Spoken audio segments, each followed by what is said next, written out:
अपराधी पकड़े भी जा रहे हैं। ये कोई मतलब हुआ? ये कोई मतलब हुआ?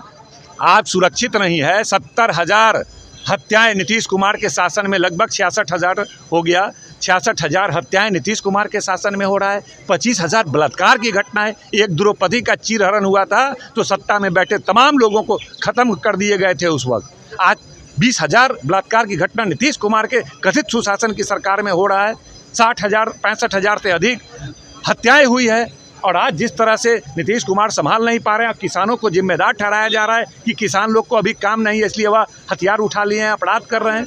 ये पूरा फेल्योर है। केवल यह गृह विभाग का फेल्योर नहीं है, केवल ये अपराध का मामला नहीं है। जब किसी राज्य में अराजकता की स्थिति पैदा हो जाती है, आर्थिक तंगी पैदा हो जाती है, युवाओं के पास कोई विजन नहीं रहता है, कोई लक्ष्य नहीं रहता है, उनका भविष्य अधर में होता है, तब अपराध की तमाम हदें पार हो जाती है। तो उसका मतलब है कि नीतीश कुमार तमाम मोर्चों पर विफल हुए हैं। इसके कारण यहाँ अनियंत्रित हो गया है और यहाँ अपराध तमाम तरह के स्तर पर बढ़ता जा रहा है। इसका वक्तव्य मुख्यमंत्री नीतीश कुमार को आज देना चाहिए। गृह मंत्रालय उनके जिम्मे में है, उनको वक्तव्य देना चाहिए आज विधानसभा में। इसी पर के लिए हम लोग प्रदर्शन कर रहे हैं। हम लोग का मांग है कि बढ़ते अपराध पर चर्चा हो विधानसभा। आप लोग चलने दीजिएगा। हम लोग चाहेंगे कि चर्चा हो।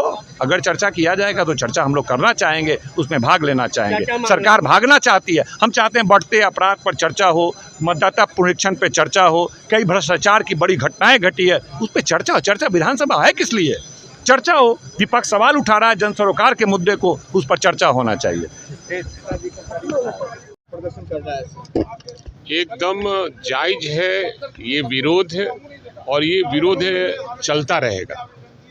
और जिस तरह से एनडीए के सरकार में जनता के मुद्दे को अलग कर दिया जा रहा है और जिस तरह से इलेक्शन कमीशन जो संवैधानिक संस्था है वो एनडीए के इशारे पर काम कर रही है।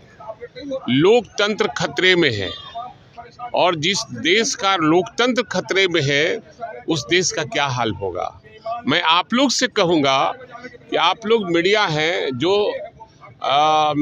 चौथे स्तंभ के लोग हैं लोकतंत्र के, आप लोग की भी जिम्मेवारी बढ़ गई है कि गलत को गलत कहना और सही को सही दिखाना और गलत को गलत करके दिखाना। जनता भी मांग कर रही है कि मीडिया कर्मी कहाँ सोए हुए हैं।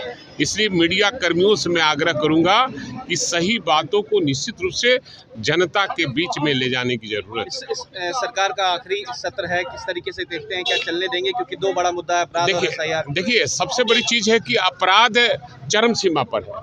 हर व्यक्ति अपने आप को असुरक्षित महसूस कर रहा है, चाहे वो पत्रकार हो, किसी दल का नेता हो, व्यापारी हो, छात्र हो, चाहे छात्राएं हो, आम किसान हो, हर व्यक्ति अपने आप को असुरक्षित महसूस कर रहा है।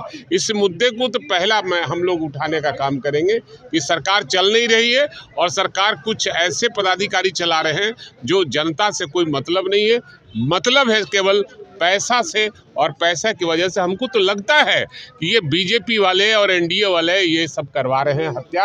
अपराध एकदम बीजेपी वाले करा रहे हैं। ये बीजेपी वाले अपराधी लोग मंत्री हैं, अपराधी लोग को मंत्री बनाया गया है और वैसे अपराधी को और अपराधी को संरक्षण देने वाले लोग हैं।